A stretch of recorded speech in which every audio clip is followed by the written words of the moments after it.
Hey guys, Brandon here with Texas Plinking with a pretty fun video. As you can see, we're starting the video off at dusk, so we're about to lose all light so we could get into the fun part of this video. But nonetheless, getting right into it. This video is partnered with Bering Optics. They were nice enough to drive up from the Dallas-Fort Worth area and bring some fun stuff to play with. So pretty much in short, I'll give you the quick summary. Bering Optics is a pretty wide range of optic platforms and everything that can adapt to plenty of other stuff. In short, right here, I'll just show off that they have got their 1:7 by 24. I had a quick session with this, just sighting the M&P 10 and 6.5 Creedmoor in, ripped off the other scope, and we're trying out the 1:7 on this platform, which so far is kind of cool. So sighted it in, got some impressions on that. So we're just gonna do some plinking while we have some sunlight, and then we can show some of the adaptability that is allowed with such optic like this and some of the other ones they have with some other stuff. I'll tease you guys with it real quickly, but we'll get more into it. I was being told that some of the things that will make this different than others is you can kind of see the thick walls on this optic will allow for clip-ons in a different way than you would normally see clip-ons. I'm talking about adapting a day optic into thermal and night vision. Yes, you could get a dedicated thermal scope, a dedicated night vision scope, and we'll probably talk on that as well. But you could also adapt your day stuff to shoot in thermal and night. But I'll kind of show you this really quick. The D950 Gen 3, it's a white phosphorus night vision clip-on that you can use on your day scope like the 1:7. Like I mentioned, with the thicker walls, that allows it to then come onto here and then lock this down with this little throw lever. And as you can see, we're now adapted for night vision without the use of my longer extended rail if you don't have that platform. But this is a system that you buy once, and then there's about 38 different adapters that you could adapt to different scopes, night force, Schmidt and Mender, what have you. However, if you do have an extended rail here, I was also being told that some other like kind of objective lens sizes that are a bit odd, like Trijicon or whatever, you can use the standard clip-on that will go onto the rail. They do sell that as well. But with that said, we won't use that just yet because we have just enough light. But yeah, this 1:7 is kind of cool. You heard of 1:4s, you heard of 1:6s. This gives you just that one extra bit. So we'll go ahead and put on 7 with the 6.5 Creedmoor sighted in. We're gonna go ahead and do some offhand shooting at 100 yards, have some fun with it, and then wait for the sun to go down completely, and we'll have some fun into the dark. All right, let's see if I can do my part here and shoot offhand at 100. This is where we sighted in. Just gonna start off with the shootsteel.com steel, the silhouette to the left. Start off at 7 power.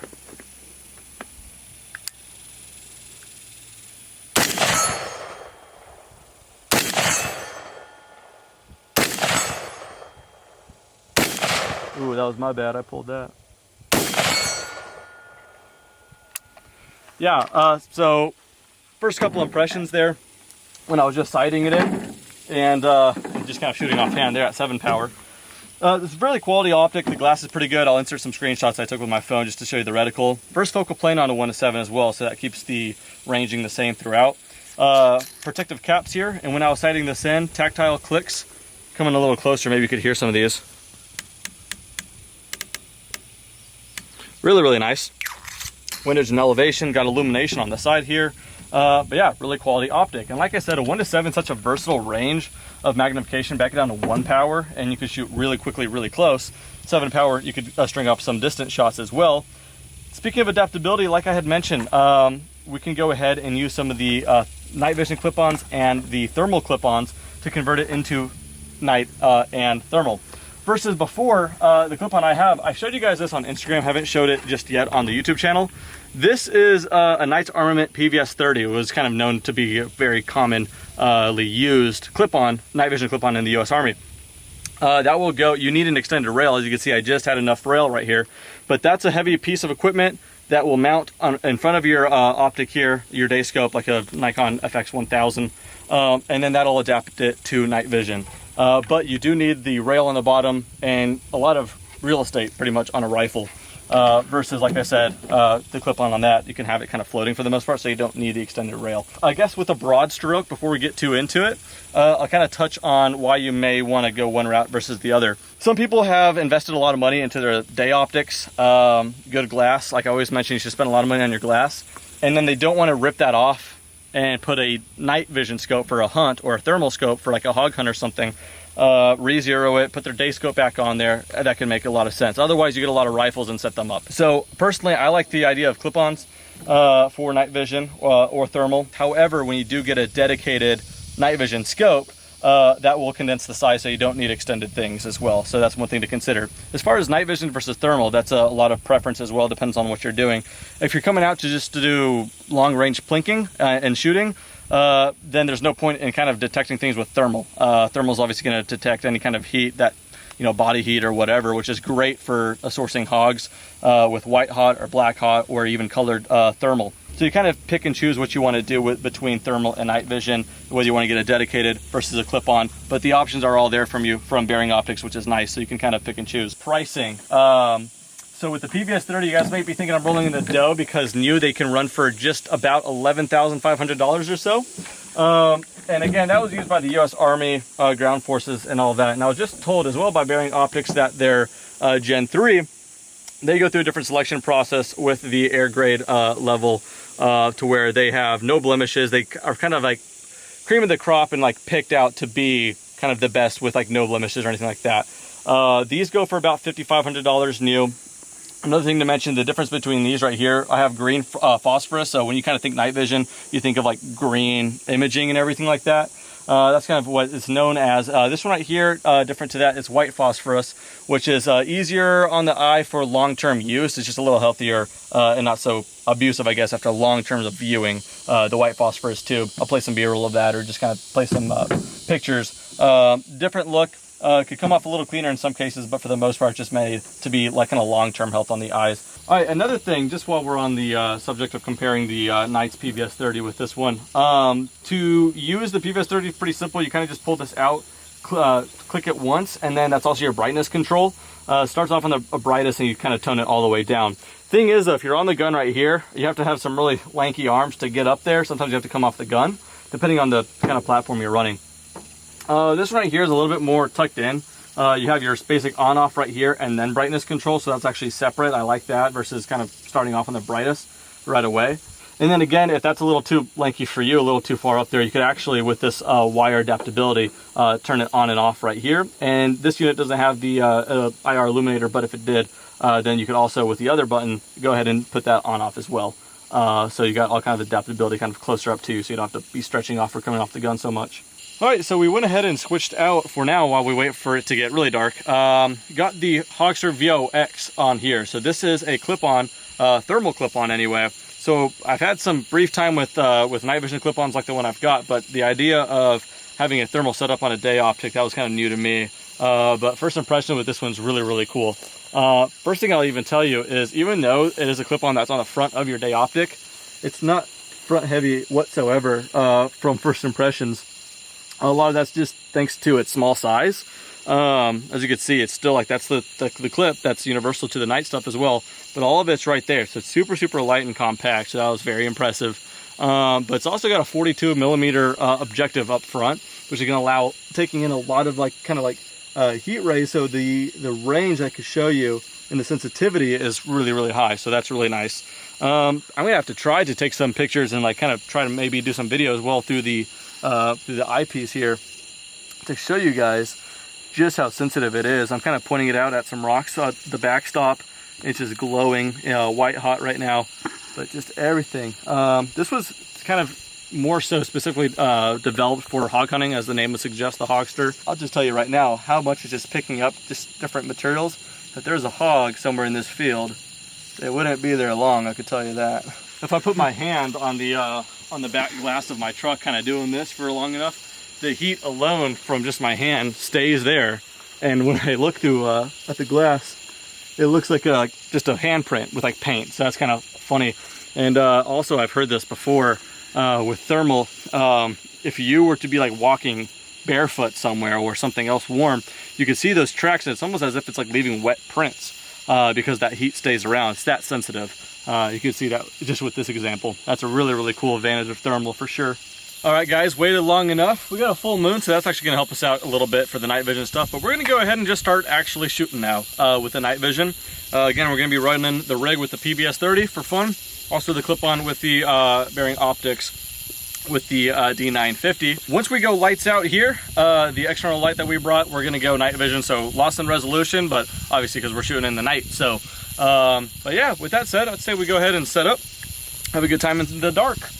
All right, guys, so we're in the dark now. Hopefully we'll be using the and night vision as well, kind of bouncing back and forth. But this is just nearly my first impression of using my PBS 30 100 yards away on some steel. All right.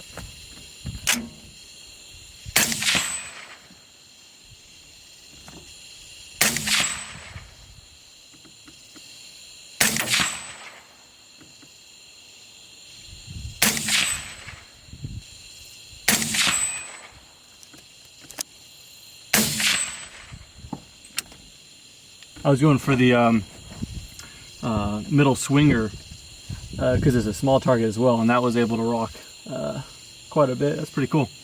All right, so now switched out to the M&P 10-6.5 with the 1-7 and the Bering Optics D950. Right away, it's just kind of cool seeing that white phosphorus. That's new to me.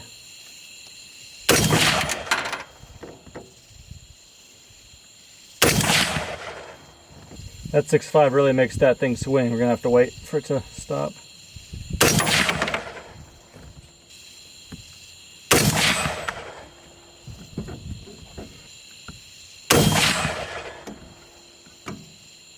It's a pretty small swinging target too. It's pretty nice. I'm trying to use my phone as well to kind of show you guys some video and some screenshots or some pictures with the phone through the scope, so you guys can kind of see the difference for yourself, the white phosphorus and the green phosphorus. Yeah, really cool, especially with this illuminated red reticle. Have that contrast on the white phosphorus. Really nice. Thankfully, we do have some help with a full moon right now.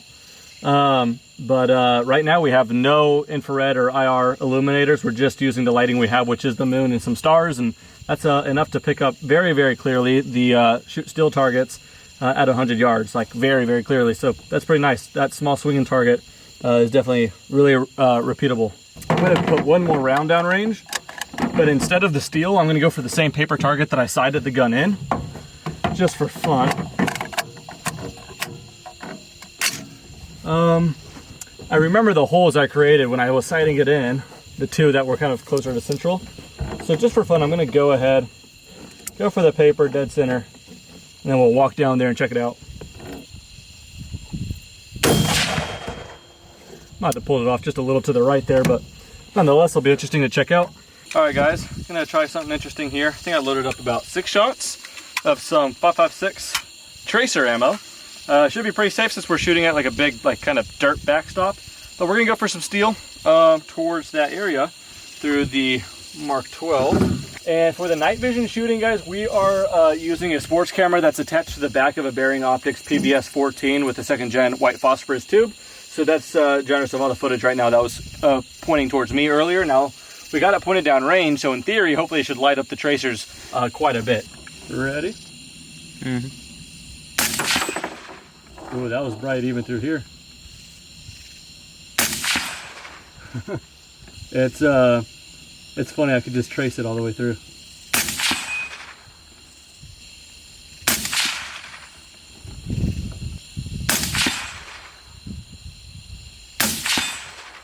Wow, that's pretty That cool. explosion's crazy. Cool. So before we get to the steel, this was my sight on target when we were putting the 1-7 on the M&P. Instead I pulled it off to the right just a hair. I think that's the one, but at 100 yards for something that's, you know, using in the day optic, and then you throw a clip on there, sometimes you have to re-zero if it's not aligned properly. Apparently you don't need a re-zero with the PBS 30 or with the 950 from Bering Optics. That looks about right. Again, I'm shooting a 7 power, which isn't a whole lot of power anyway at 100 yards at night. So I was kind of moving a little bit, not the most stable platform. So that to me is just maintaining zero. That's pretty cool. And like I said, I thought I pulled right a little. And so we're looking at a target. What is that? About 6 inch? No, that's less than that. I don't know. I gotta check on that. But this swinging target, you can see it with my hand. It's a smaller target. Obviously, that's far larger than a 1 MOA. Obviously, it's larger than an inch. But I was just going for center hits there, and I was hitting that with a really fair amount of ease at 100 yards with clip-ons. So I think that's pretty sweet. Yeah, I'm actually really impressed with that. All right, guys, I know it's dark. We got the PBS 14 rolling, so hopefully that'll do us well as well. Backed out another 100 yards, so now 200 yards total. Probably just have to do like minimal holdover. I'm not even gonna dial anything. Shooting again, starting off with the M&P 10, 6.5 Creedmoor with the 1-7. 7 power at the moment. I got it focused in. I'll show you a picture I took at 200 yards. I say we go for the silhouette on the right. I don't know if you guys are going to be able to see that anyway. I'm just shooting normal rounds, no tracers. Let's go ahead and get ready to go.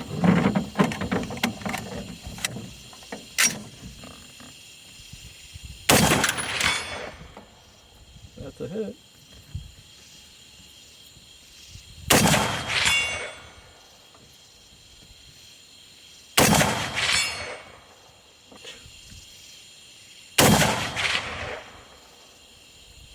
No re-zero needed, no IR illuminator, nothing like that. Quite impressive. Since we're out here just for fun, let's go ahead and do it through the Mark 12 with the PVS 30.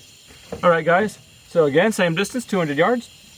Shooting some 75 grain Botel hollow point from Hornady. That's the 0 anyway. And again, at 200 yards, I shouldn't really have to do much of a holdover, maybe about a couple inches. But let's go for that same silhouette on the right side. 0 shouldn't have changed. Let's do it. That's nice. I could literally see that trace through here. These are not tracers too. I can see that spark too. You know, let's go for a popper. Go for a swinger. Nice. That's all 5. I'll tell you what, since we're back here, let's go ahead and load up some tracers again.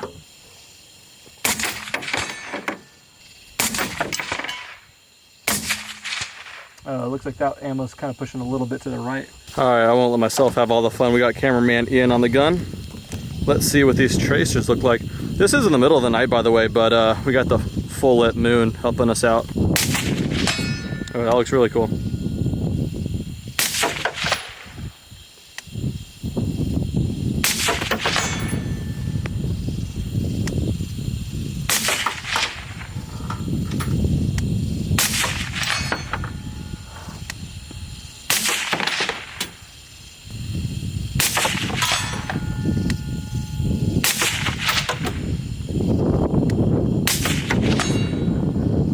Alright guys, so that's pretty much just scratching the surface of the equipment and kind of what to expect in the future here.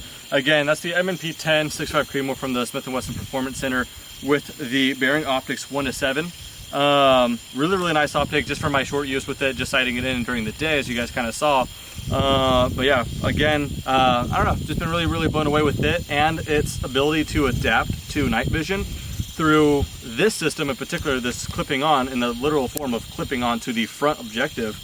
But yeah, this is again the D950 white phosphorus Gen 3 night vision clip-on.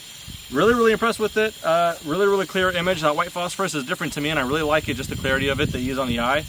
Like it quite a bit. Again, hopefully I took enough pictures and some B-roll footage to show you guys the look through that at 100 yards and at 200 yards. Very clear without the use of any IR illuminator. So this could be stretched out much further than that for sure.